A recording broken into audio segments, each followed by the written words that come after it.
Hello, Andrew. Hey, Jake. How are you? I'm okay. How are you doing?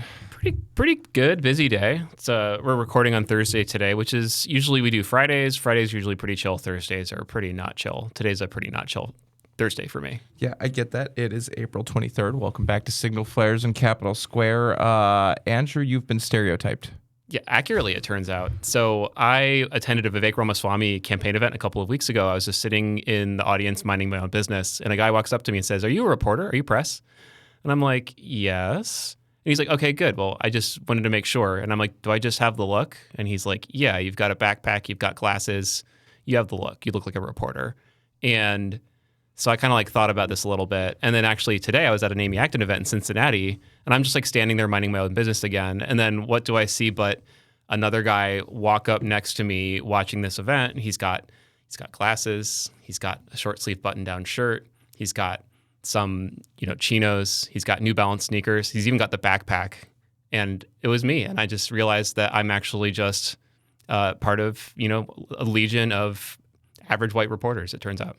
Well, all I'll add to that story is Andrew and I reported on a story together last year in Bellefontaine, about an hour west, and nobody in the entire town could tell the two of us apart, and they all thought we were the same person. It's happened to me before, and mostly I'm not sure if it's good to be confused for me, but I've always enjoyed getting confused for other people. I think it's an upgrade.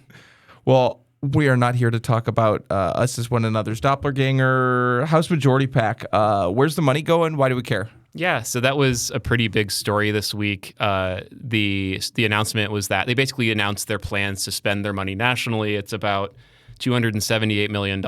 And this is the main super PAC that operates on behalf of House Democrats. And you probably know this if you're watching this, but basically there are different kinds of political groups. Super PACs are allowed to accept and spend unlimited amounts of money as long as they don't coordinate directly with candidate campaigns. And so both political parties have different super PACs that focus on different races, in this case, House Democrats. And so this is a big group. And of that $278 million, they are spending $10.8 million in Ohio. And of that, $4.7 million is going to defend Democrats, which you would expect. Actually, I had these numbers.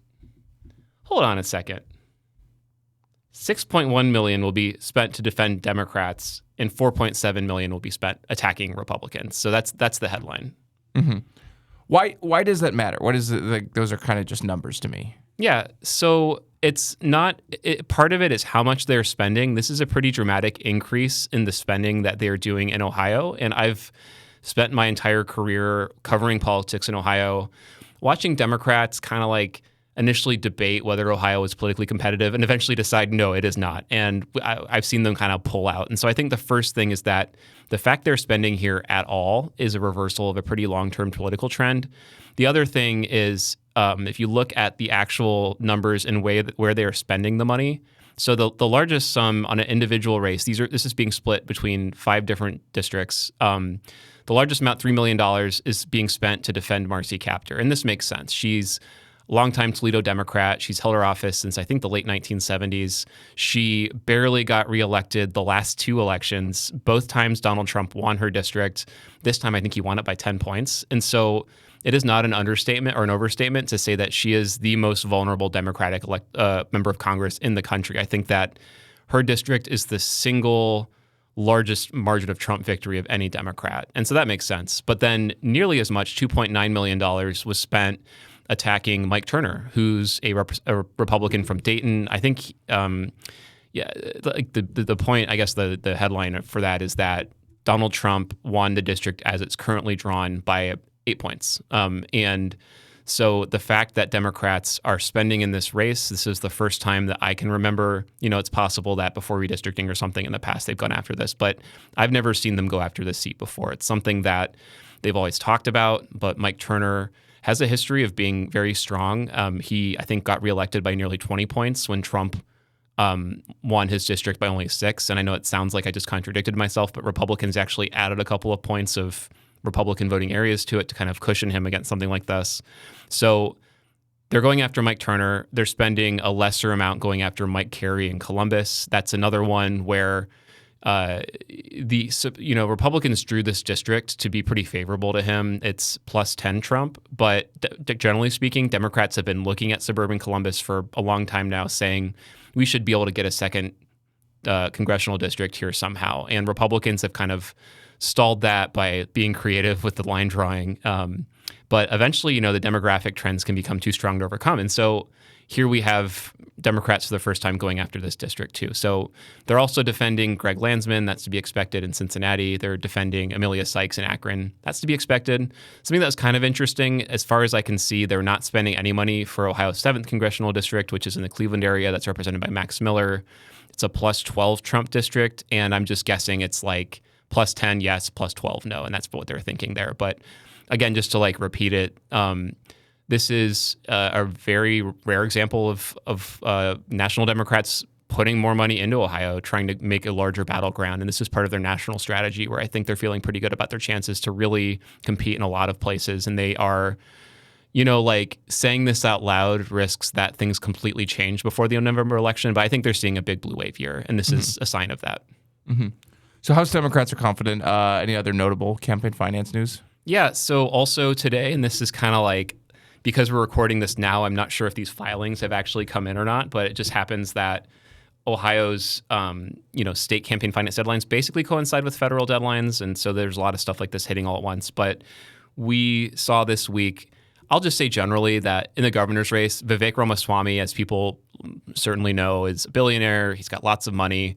Importantly, he's not just rich, but he seems to have liquid access to money, because we saw him cut a pretty large check when he ran for president a few years ago. And this week, he dropped $25 million of his own money into his campaign. And this is according to an announcement that his campaign made. So I've not actually seen the report yet to verify some of these details. But so he also announced that he has $30 million in cash on hand, that he raised $50 million, and that includes this. I'm not sure actually if that includes this $25 million figure that he cut himself, but he's got a ton of money.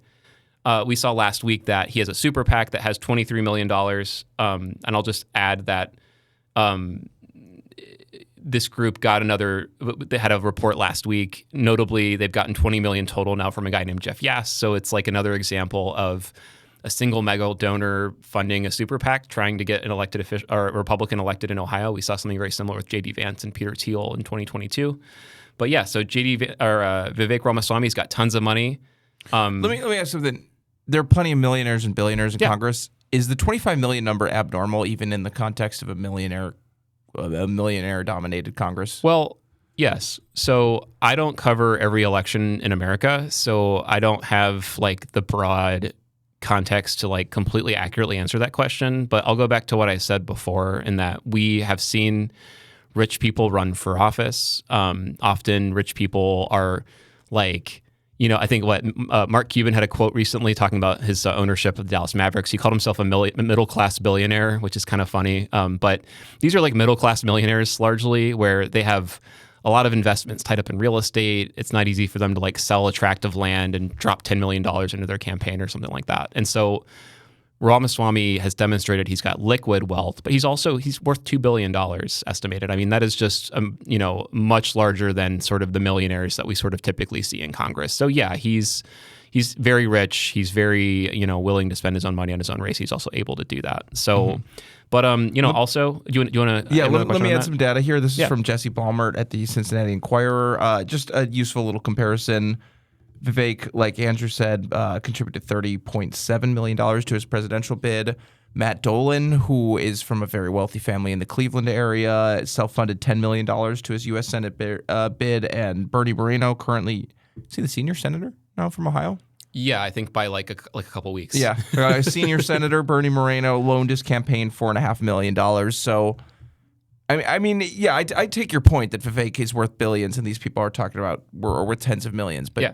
It's just $25 million is just a staggering amount of money. I could see him loaning himself more. The Democrats have been kind of spinning this as a sign that he's worried about his campaign, which I guess could be true. There's, we've talked about how Kalshi odds show Democrats are favored to win the race. We've seen polls, including one that came out last week that from Bowling Green State University that had that race tied at 48-47, which is a statistical tie. But kind of like to push back against that idea, Ramaswamy has talked about throwing his own money into this race. This is kind of like according to plan. And he has, sometimes we see these rich guys self-fund a campaign. He's doing that, and he's also raising a significant amount of money from donors. So that's like, that's a thought that occurs to me. But on the other side of the race, again. Well, let me pop in a quick stat here. We put our top intern on this, and $25 million is 1.25% of $2 billion. So he's got more where that came from. He has 99% more if the $2 billion figure is correct. I'm just like riffing, but when I think his net worth might have doubled in the last year. So I mean, he's got a ton of money, and so Amy Acton, the Democrat frontrunner, she's going to be the nominee, likely running against Ramaswamy in November. She is going to report. We don't have the cash numbers for her. This is just like a press release she issued. And I'll say as like an aside, I don't really like to write about these announcements that candidates make. They're often self-serving. We find that they kind of fudge the numbers in ways that you can't even imagine. Dishonest. Or if nothing else, like you don't have a full picture. And I don't like to like sort of explain these things to readers without having a full picture. But from what we know, she's going to report that she raised $4.8 million in 2026. This is compared to Ramaswamy's $5 million, excluding his $25 million personal check. But so it's interesting. They're raising similar amounts of money directly from donors. I think that's very competitive for Acton. She says that she's going to be have raised $9.3 million in total.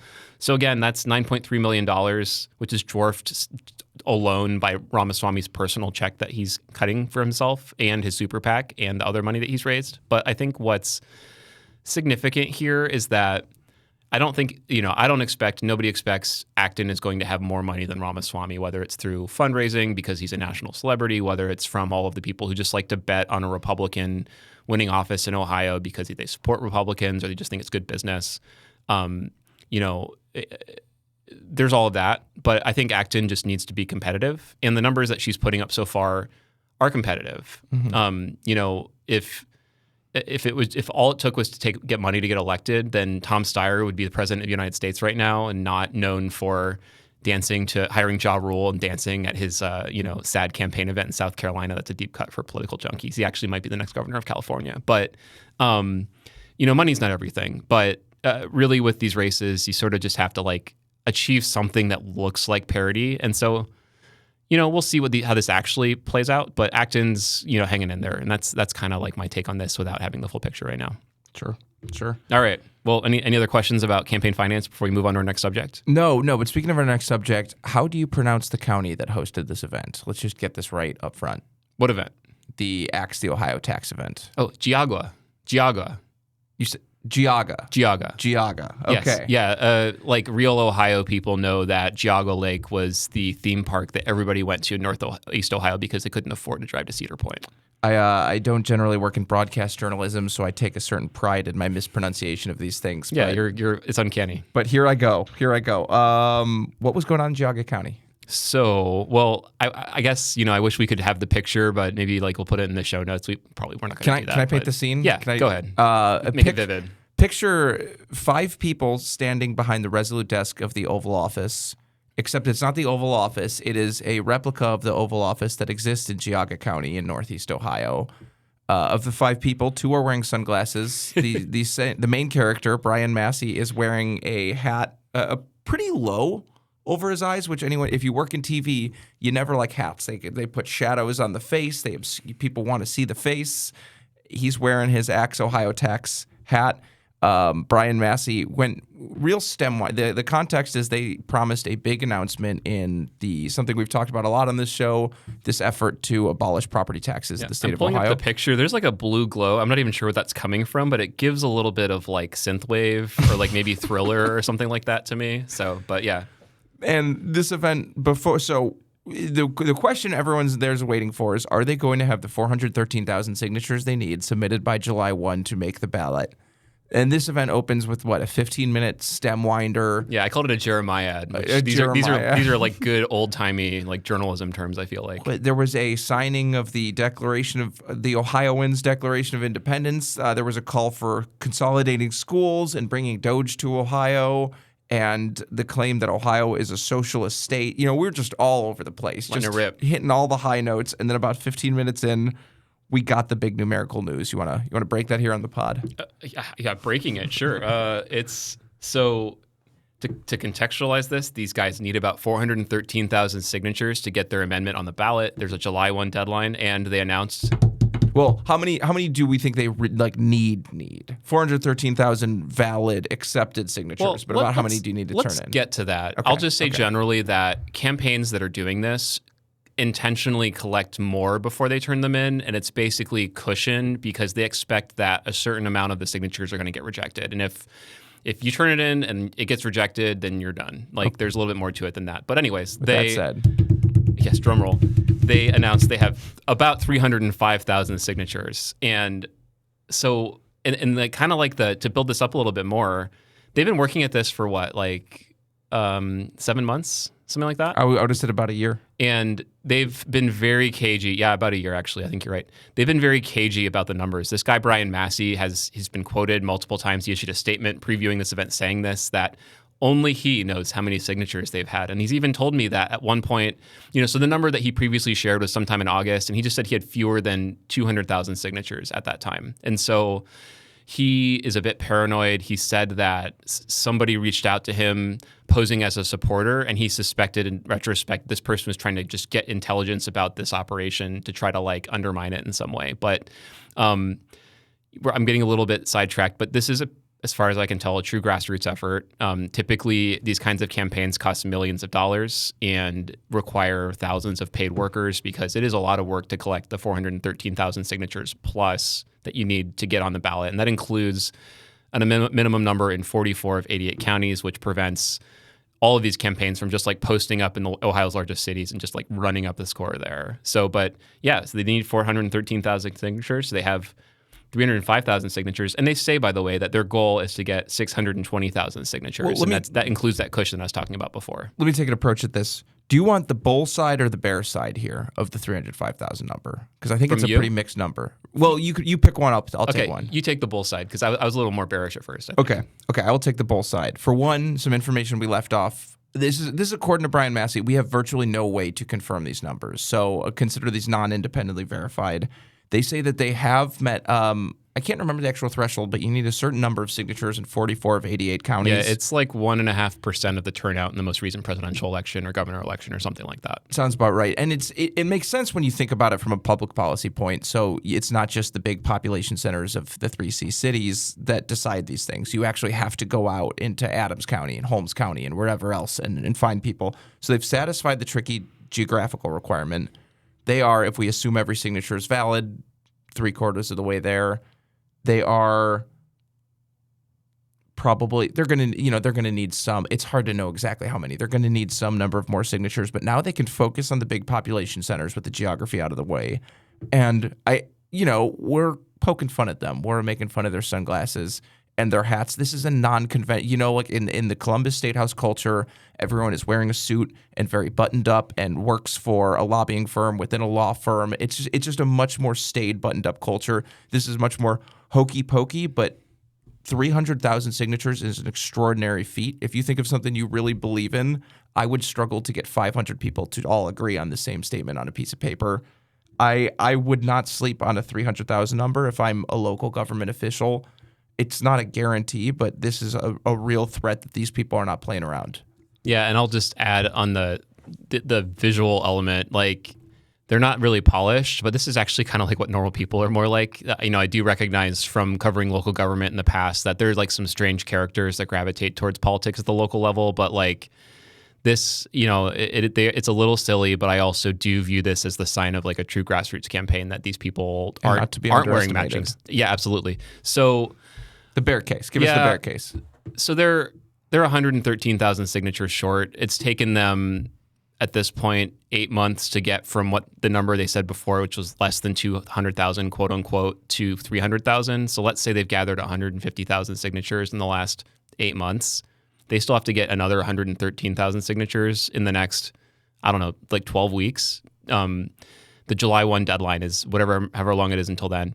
So, and that's just the bare minimum. And we can get to the mechanics of what happens if they fall short. I think we should. But they are barely going to get there at their current rate. And they're certainly not going to get to the 620,000 number that they want to achieve as, a course of kind of good cause. And by the way, I'll say too, like, they need.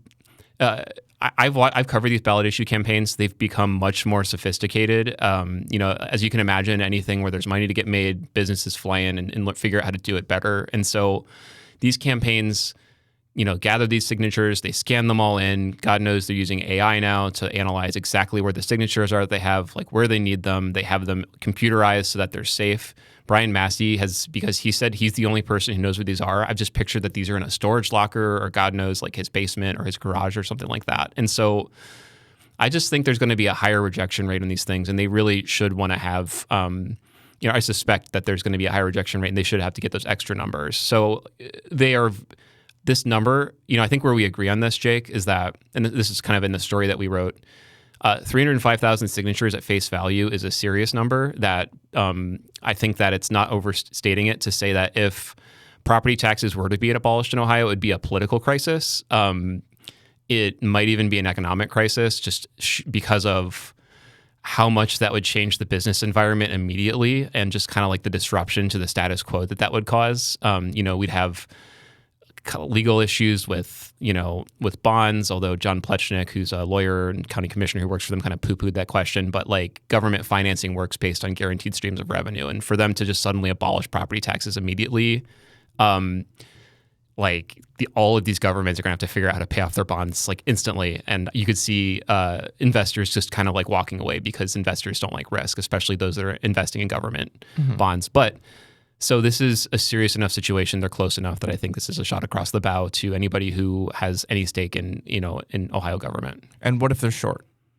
So yeah, the mechanics of this now. So what importantly, this is news. What Massey said is that they're going to have to decide maybe in mid-July or mid-June rather, so a couple of weeks before the deadline. Do they want to turn the signatures in or do they want to hold them for next year? So let's go with the first scenario first. So they must get on its face, they must have more than 500,000 signatures. They must on its face also have the minimum number in 44 counties. If they don't, then they can't turn them in, and then by default it gets punted. If they do turn them in, there's a review process. These boxes get shipped to all the counties where they came from. Elections officials look at them. They basically look like, it's hard to kind of write this, but it's a little easier to explain it, when you're talking. If you ever have seen one of these petitions, there's it's a line, and you say, "My name is Andrew Tobias. I live at 123 Easy Street, Columbus, Ohio," and I sign it and date it. And actually, I don't think I date it. I'm not sure about that part.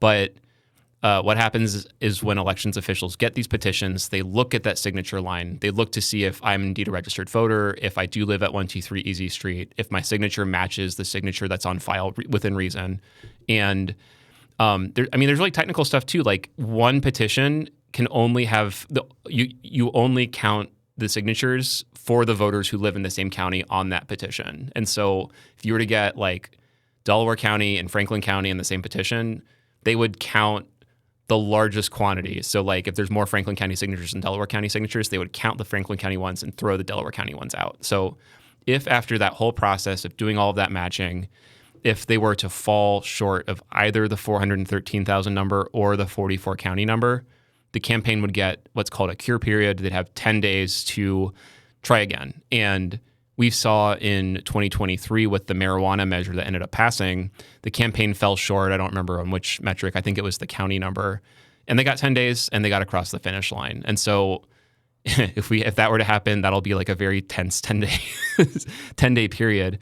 If they fail, then they basically can just throw all the petitions in the trash, and that work was for nothing. They're spoiled, and it's done. On the other hand, so they'll have to decide, do they want to take the chance of that, and do they think they can pass the threshold? If they keep the signatures, they can just wait until the next election, which would be November 2027. The deadline would move back to July 1, 2027, and they could turn them all in. And so, I've just been like letting it rip, but there's a downside to that because the longer you wait, the more likely it is that people who signed the petition die or move out of state. So they, people call them the signatures get stale. And I've seen before, I want to say that marijuana petition did in fact turn in some stale signatures where they just rolled them over a year. And so I've seen that be successful, but I've also seen campaigns in the past seem like they have a pretty serious thing going and they kind of hold on to them and then they just kind of it dies on the vine. So either of those two paths are possible here. But yeah, I think again, to reiterate, we're at a point where it is a plausible scenario that they qualify for the ballot. And like more news, they basically announce this. They kind of say, hey, come help us, like gather these signatures. I'm sure there's going to be a burst of attention. They're going to hope to try to get some more people. I've not gotten a sense if there's any rich people that would want to fund this thing. I really don't think that maybe realtors would fund this. Maybe like real estate investment trusts might fund something like this. But absent something like that, which I'm not even convinced that they would want to touch this thing, like it's hard to think of a special interest that would want to fund something like this. Except farms, big plots of land, a lot of value. I think farms would be concerned about the loss of services. Maybe farmers, but I don't think the Farm Bureau would be into this. So like the people that would fund this would be anti-tax advocates. And so like, conservative advocacy groups, rich people who don't like paying taxes, which God knows there's probably plenty of those in Ohio. But yeah, it's, maybe there's an injection of cash that comes from the outside. And if they were to like throw people at this, then that would make this much more likely that they pass. And maybe this, is like a clarion call for somebody saying like, it would be very feasible to collect 300,000 signatures in 3 or 4 months if you had a kind of a more organized operation. Mm-hmm. Mm-hmm. So yeah, it's talking for what? Any more thoughts on that, Jake? No, I feel like we covered that one. And if we didn't, there will be another press conference around June 1. And maybe we'll count how many people were sunglasses. Yeah, hopefully this one's in the Oval Office too, or maybe like I don't know if there's like a recreation of the Jefferson Monument or something like that in Geauga County, but we can hope. All right, well we've been running a little long here. You wanna speed round these next two? Yeah, let's talk about submetering. Submetering? Yeah. Okay. This is the place for that, right? This podcast, I mean. This podcast is a good. I mean, if you're wanting I don't want to start psychoanalyzing the audience. There's a lot of renters out there in Ohio. A lot of renters are increasingly in these like new build apartments, high rises. There's a pool, like kind of yuppies, like a really yuppie. I call them adult dorms. Adult dorms is a good word for them. A lot of them submeter their electricity. So instead of paying AEP or First Energy or AES, whatever have you, there's another company that bills you for energy.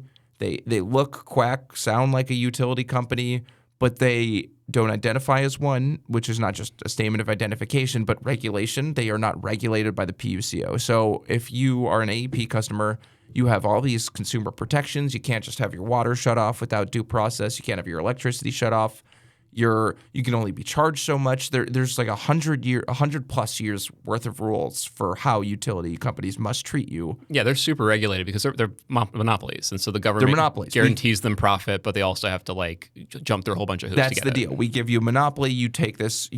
Basically price. We don't use the term price control because that makes everyone uncomfortable. We're a social estate, Jake. That's. I mean, we kind of are for electricity, but enter these submeterers who often, like some of them, exist at very close proximity to the developers themselves, and the submeterers pay door fees of between $20,000 and $70,000 a head, pretty much, and then another $6 a month on top of that.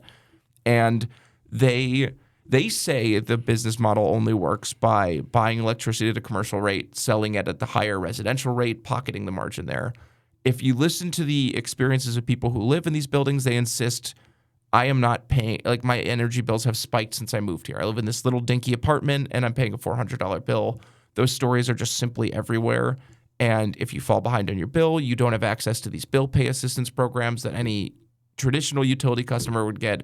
So there's kind of just been this two-tier system in Ohio, and the PUCO sided with the industry and said, no, this industry are not public utilities. They're agents of the landlord, I think is the legal term. And the Ohio Supreme Court just yesterday on Wednesday. Sorry, taping, man. The Ohio Supreme Court just said, of course you guys are public utilities. You operate like you operate indistinguishably from a public utility. You are therefore subject to the regulation of a public utility. So this is if you rent in Ohio, whether you're submetered now or you might be submetered tomorrow, it really is a huge win for consumer advocates. And is this a win for utilities? Because this case was brought by AEP, right? Yeah, I think you could say it is brought. The utilities see someone stepping on their turf, and we've kind of like touched on this with the marijuana debate. If you're a regulated industry, you spend a lot of money. You hire a lot of lawyers and compliance people to help you stay in compliance with all these laws and regulations that shift all the time. It is really frustrating if some Johnny-come-lately who functionally does the same thing as you gets to avoid all those costs. It feels like an unfair business environment. So I think that's a lot of the basis for why AEP brought this, and part of what AEP is saying is we're getting all these explanations because this company mimics us. Like AEP Nationwide Energy Partners is the major submeter in Ohio. AEP. AEP, and Nationwide is a major employer in Ohio. That's Nationwide Insurance, which actually has nothing to do with Nationwide Energy Partners. So, and if you look at the bills, like even the NEP bills sure seem to resemble the AEP bills. So I think AEP is, besides the economic things, just sick of it. Stop calling. We don't like getting all these calls about NEP's behavior. Yeah, we've seen some kind of like mixed rulings out of the Ohio Supreme Court when it comes to these kinds of things. I mean, they did like, in terms of being pro-consumer, they hit, was it First Energy for their grid modification rider or whatever that thing was. They said this was an illegal charge, but then they didn't make them repay it, so like, that was sort of a pro-consumer ruling. It was kind of a mixed bag because they didn't actually refund the money. But this is like, kind of like an unequivocal pro-consumer ruling. It's kind of surprising from this court, I think. Mm-hmm. Yeah, it was a 7-0 ruling. The one Democrat on the court dissented, or she concurred in judgment only. So she said, I agree with the outcome, not necessarily the reasoning, but she didn't explain herself. The Ohio Consumers Council, who is really the main legal force that advocates for residents, said this is a great day for consumers, which, yeah, to your point, like you just don't tend to hear that stuff from the ratepayer advocates. So it seemed out of character. Maybe that's an unfair characterization, but yes, this is definitely a win for people who are renting in these apartments. All right. Well, quickly, our last topic is going to be similarly, we're talking about all kinds of niche stuff on this podcast today, the Democratic primary for Ohio Secretary of State. So the Secretary of State, as people likely know, basically top elections official in the state. Elections are run at the county level, but the Secretary of State basically tells them what rules to follow. When there's like a tie on the 4-member board of election in a county, the Secretary of State casts the tie-breaking vote. Really importantly, these days, the Secretary of State also basically writes the ballot language that appears on ballot issues. They can really influence the results if they choose to describe the abortion measure in 2023. I think there's a big argument over whether these were unborn babies or whether they were fetuses that were being aborted, like that kind of stuff. Like the language. Put your thumb on the scale via the language. The language can really matter. And so we have 2 Democrats running for this seat. One is Bryan Hambley. He is a doctor from the Cincinnati area. The other is Allison Russo. She's a state representative from the Columbus area. She's a former top Democrat in the Ohio House. And I'd say she's like one of the best, political prospects Democrats have generally. And I profiled this race because Hambley kind of came out of nowhere. He has raised more money than Russo has. He has campaigned really hard. He's gotten some endorsement from elected officials. There's actually a poll that came out publicly, and Russo said this mirrors her private polling that found her up like 30-8. So like she may well easily win this race. But I thought it was interesting that Hambley's the kind of guy that Democrats would generally want to try to talk into running. They've had to really twist people's arms. Oncologist, if memory serves. He's he's a cancer doctor. Yeah, oncologist. So he's the kind of guy that they've had a hard time finding in the past, and now he's running in the primary against somebody else who like very likely may beat him, and it's just kind of like this hot race. Some of the interesting thing about this is that Russo voted for the current state legislative maps that anti-gerrymandering advocates and kind of like Democrats in general felt were gerrymandered in favor of Republicans. There's a good argument that that's the case. And she has her own argument for how it forestalled a worse map for Democrats, and like she's catching flack over that. And generally speaking, she's an elected official whose record can be scrutinized, and he's like a nice guy who's been doctoring quietly in Southwest Ohio for a while. Like, so he doesn't, there's always an advantage that goes to the political outsider, especially these days when it comes to stuff like that. So interesting race. I wrote about it. You can check it out. Yeah. Well, I think that's all we got today. I wanted to say this earlier, Andrew, but the mammals are back out. Oh, you mean like the squirrels, the rabbits? The middle-aged men in Lycra, the people blocking traffic and irritating all the cars out there. So it's good to be back. That's all I have to say. These are cyclists. The people, if you ever see them wearing like what look like wrestling singlets, like that's a mammal. That's what we're talking about here. Oh, yeah. All right. Well, I think that's all we got from Signal Flares on Capitol Square. I'm Jake Zuckerman. I'm Andrew Tobias. If you liked anything you heard today, subscribe to our newsletter at signalohio.org. Anything else? That's it. Have a great day.